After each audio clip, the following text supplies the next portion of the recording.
이번 시간에는 저번 시간에 배웠던 취득부대 비용, 그리고 자본적 지출, 수익적 지출, 문제가 포함된 문제들에 대해서 이제 문제풀이를 한번 진행해 보도록 하겠습니다.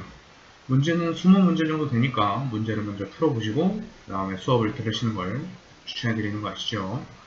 자, 1번 문제 한번 같이 풀어볼게요. 상품 홍보관을 운영하기 위해 마포빌딩 건물주와 상가 건물에 대한 임대차 계약을 하고 보증금과 임차료를 현금으로 지급하다, 이런 식으로 나왔습니다. 임차료가 나왔어요. 그리고 보증금도 나왔죠. 임차료가 나오면서 보증금이 나오면 임차 보증금이라고 한다고 했죠. 이걸 다 전부 현금으로 지급했으니까 차변에는 임차 보증금 700, 그리고 임차료 30, 대변에 현금 730, 이런 식으로 분계가 되면 될 것 같습니다. 임차료하고 임차보증은 다른 계정 과목이니까 이제 두 개가 같이 나와야 된다는 거 잊지 마시고요. 2번 문제 보도록 하죠. 상품을 1000만원어치를 판매하고 대금 중 800만원은 보통예금, 잔액은 외상으로 하다, 이렇게 나왔죠. 상품을 판매했으니까 상품 매출, 근데 1000만원짜리 중에 800을 보통예금으로 받았대요. 나머지 200만원을 외상 매출금, 이렇게 써주시면 되겠죠. 그래서 차변에 보통예금 800, 외상 매출금 200, 대변에 상품 매출 1000, 이렇게 써주시면 될 것 같습니다. 3번 문제요. 외상매입금 300만원을 보통예금 계좌에서 이체하다, 이런 식으로 나왔죠. 외상매입금이라는 거는 내가 물건을 외상으로 구입하고 나중에 지급해야 될 돈, 요거를 갚았으니까 대변에 있던 외상매입금이 차변으로 와서 차변에 외상매입금 300만원, 그리고 대변에 보통예금 300만원, 이런 식으로 분계를 해주시면 될 것 같습니다. 4번 문제 보도록 하죠. 급여 지급 시 원천징수했대요. 원천징수, 예전에 첫 시간에 배웠죠. 예수금이라고 하면 될 것 같습니다. 이 예수금을 세무서에 현금으로 납부를 했대요. 급여 지급 시 발생했던 예수금을 납부를 한 거니까 대변에 있던 예수금이 차변으로 와야겠죠. 그래서 차변에 예수금 2만원, 대변에 현금 2만원, 이런 식으로 해주시면 되겠습니다. 5번 문제는 계약금 문제인 것 같아요. 제가 상품을 판매하기로 하고니까 뒤에 앞에 부분에 이제 하기로 한 거는 분계를 하지 않고 뒤에 나오는 계약금에 대한 분계만 해주면 된다라고 했습니다. 물건을 팔 때, 판매를 할 때, 매출을 할 때 나오는 계약금이니까 선수금 해주시면 되겠네요. 현금으로 받았으니까 차변에 현금 20만원, 대변에 선수금 20만원, 이렇게 해주시면 되겠습니다. 6번 문제는 회사는 안 이어지지만 어쨌든 비슷한 문제인 것 같아요. 이번에는 판매하기로 계약했던 상품을 인도를 했대요. 그렇죠? 5번 문제는 계약만 했고 6번 문제는 인도를 했으니까 이번에는 상품 매출이 나와야겠죠. 얼마짜리 상품을 매출했나 보니까 300만원짜리를 매출했답니다. 그렇죠? 그럼 차변에 계약금 20만원을 제외했다 그러니까 선수금 20만원, 그렇죠? 대변에 있던 선수금이 차변으로 와야겠죠. 그리고 300기 중에서 20을 빼니까 나머지 외상 매출금 280, 대변에는 상품 매출 300만원, 이런 식으로 분계가 되면 될 것 같습니다. 7번 문제요. 판로를 개척하기 위해 영업사원을 출장 보내면서, 앞에 부분은 필요 없어요. 출장 보내면서, 우리한테 중요한 건 이거죠. 출장 보내면서 50만원을 지급했대요. 근데 이거는 출장 갈 때 지급한 거죠. 정사는 출장에서 돌아온 후 하기로 한다. 자, 출장을 갈 때, 출장 가서 얼마를 쓸지 몰라요. 그래서 임시로 돈을 지급해 줍니다. 이런 거를 가지급금이라고 한다고 했죠. 그렇죠? 그래서 차변에 가지급금 50만원, 대변에 현금 50만원, 이런 식으로 해주시면 되겠습니다. 8번 문제 볼게요. 이 문제는 여러분들 딱 봤을 때 처음 보는 문제 같아요. 할인이라는 말이 나오고 회수됐다. 회수됐다는 아는데 할인이라는 말을 처음 보는 것 같죠. 그렇죠? 이 문제는 아직 배우지 않은 문제입니다. 요거는 그냥 X 쳐주시고 다음 문제로 넘어가면 되실 것 같아요. 이 문제는 다음 강의 정도, 다음번 정도 강의에서 한번 따로 강의를 해드리도록 할게요. 9번 문제요. 마포갈비에서 종업원 회식을 하고 식사대금 20만원이 나왔는데 월말에 지급하기로 하다. 우리 회사 직원의 회식이래요. 우리 회사 직원을 위해 쓴 돈 복리후생비죠. 나중에 지급하기로 하다. 미지급금. 외상하면 안 돼요. 상품이 아니니까요. 그쵸? 상거래가 아니니까 외상이 나오면 안 되겠죠. 차변에 복리후생비, 대변에 미지급금, 이런 식으로 분계를 해주시면 될 것 같습니다. 10번 문제요.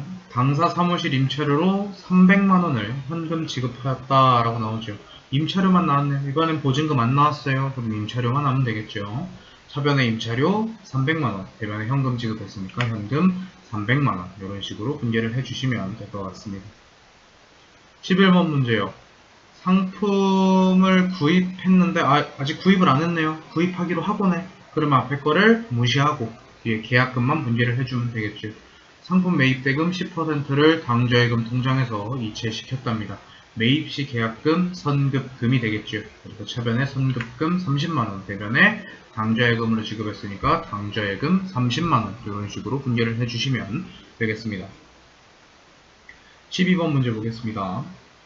업무용 컴퓨터를 120만원에 구입하고 대금 중 20만원은 현금 지급, 잔액은 2개월 후에 지급하기로 하였다라고 했네요. 업무용 컴퓨터, 상품이 아니죠. 비품 되겠죠. 차변에 비품 120만원 나옵니다. 근데 이 중에 20만원 현금으로 지급했대요. 그러니까 차변에 비품 120, 현금 20, 나머지는 100만원이 되겠죠. 100만원 나중에 지급하기로 한 거 미지급금 100만원 이런 식으로 하시면 되겠습니다. 13번 문제요. 급여를 지급하면서 국민연금과 건강보험료, 소득세를 공제하고 그리고 전액 보통예금 통장에서 이체하였다 이런 식으로 나와 있네요. 그렇죠? 이런 식으로 문제 풀 때 어떻게 하라 그랬어요? 급여는 일단 총액을 써준다고 했습니다. 그렇죠? 그래서 차변에 급여는 150만원이 나와요. 내 급여는 150만원이 발생을 했지만 세금으로 뗀 건 이만큼이 되겠죠. 다 더하면 여기 밑에 나와 있듯이 21만 3천원이 되겠습니다. 이렇게 150만원 중에서 세금 21만 3천원을 떼고 나머지를 급여로 지급을 받는 거겠죠. 그럼 보통예금으로 들어오는 돈은 얼마? 128만 7천원 이런 식으로 되겠습니다. 뭐 그렇게 어렵진 않죠. 그렇죠? 다음 문제 보겠습니다. 현대자동차에서 업무용 승용차를 구입하고 얼마짜리? 2천만원짜리를 구입하고 1,500만원은 할부로 그리고 나머지는 현금으로 지급을 했대요. 그죠? 그러면은 1,500은 미지급금, 500만원은 현금이 되겠네요. 근데 밑에 보니까 취득세랑 등록세도 현금으로 지급했대요. 취득세, 등록세 이것도 차를 구입할 때 꼭 내야 하는 비용이죠. 저번 시간에 아마 취득세만 설명을 했을 텐데 등록세까지 합쳐서 우리가 원래 취등록세 이런 식으로 외우는 경우가 많습니다. 취득했을 때도 세금을 내지만 이거를 등록할 때 이것도 세금을 내게 되어 있습니다. 그래서 이 두 가지는 전부 다 차량 운반부에 포함을 해주셔야 됩니다. 그럼 차량 운반부의 원래 가격은 2천만원에다가 110만원을 더해서 저변에 2110만원이 되겠네요. 이 중에서 1500만원은 무이자 할부, 즉 나중에 내기로 한 거 미지급금이 되겠고요. 현금으로 지급한 건 500만원인데 여기 밑에 110만원도 현금으로 지급하다 라고 나오죠. 그럼 500만원 현금, 110만원 현금 총 610만원을 현금으로 지급한 게 되겠네요. 그렇죠? 15번 문제요. 출장을 마치고 돌아온 김길동으로부터 출장비 30만원에 대해서 차액을 현금으로 회수했대요. 이번 출장을 갔다가 돌아온 분기가 되겠네요. 그렇죠? 그럼 차변에 썼던 가지급금을 어디로 보내요? 대변으로. 내가 출장 가서 얼마를 썼던지는 상관이 없어요. 가지급금을 쓰는 거는 맨 처음에 기록한 30만원을 전부 없애줘야죠. 왜? 이걸 다 없애지 않으면 장부에 가지급금이 남아있게 되니까요. 그렇죠? 출장비로 쓴 거 9만원, 6만 5천원, 3만 5천원 다 더하니까 19만원이 되네요. 그렇죠? 그래서 차변에 여비교통비 19만원 그리고 나머지는 현금으로 회수했으니까 현금 11만원 대변에는 가지급금 30만원 이런 식으로 분개를 해주시면 될 것 같습니다. 16번 문제요. 외상매출금 미수액 200만원을 이제 보통예금 통장으로 받았대요. 내가 외상매출금 미수액 아직 못 받은 금액이란 소리죠. 미수액. 이 중에서 200만원을 보통예금으로 입금받았다고 하니까 차변에 보통예금 200, 대변에 외상매출금 200 이런 식으로 해주시면 될 것 같아요. 이어서 17번 문제 보도록 하겠습니다. 구몽상사의 외상매입금 200만원을 지급하기 위하여 일몽상사로부터 매출대금으로 받은 약소금을 이제 배서양도하다라고 나왔어요. 배서양도 처음 들어보는 말이죠. 배서양도 설명해 드린 적 없으니까 간단하게 설명을 해 드리도록 할게요. 우리 회사가 있습니다.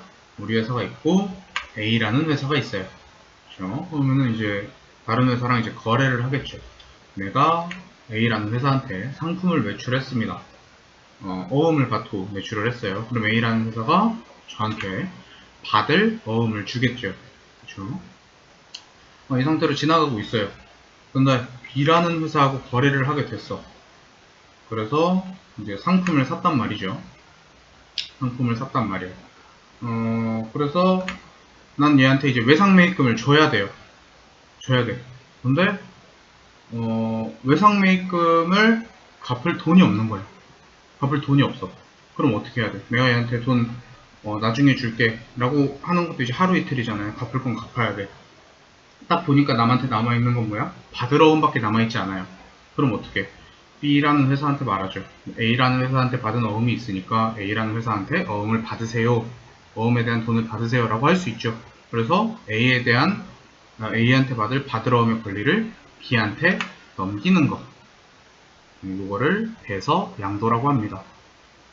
그러면은 내가 기록되어 있던 받을 어음이 대변으로 가서 사라져야겠죠. 그럼 바꿔 말해서 뭐야? 얘는 상품이 아니고 비품이 나와도 뭐 건물이 나와도 배서양도라고 나오면 어음이 나올 수 있는 겁니다. 장부에 있는 걸 그대로 없애야 되기 때문에요. 그렇죠?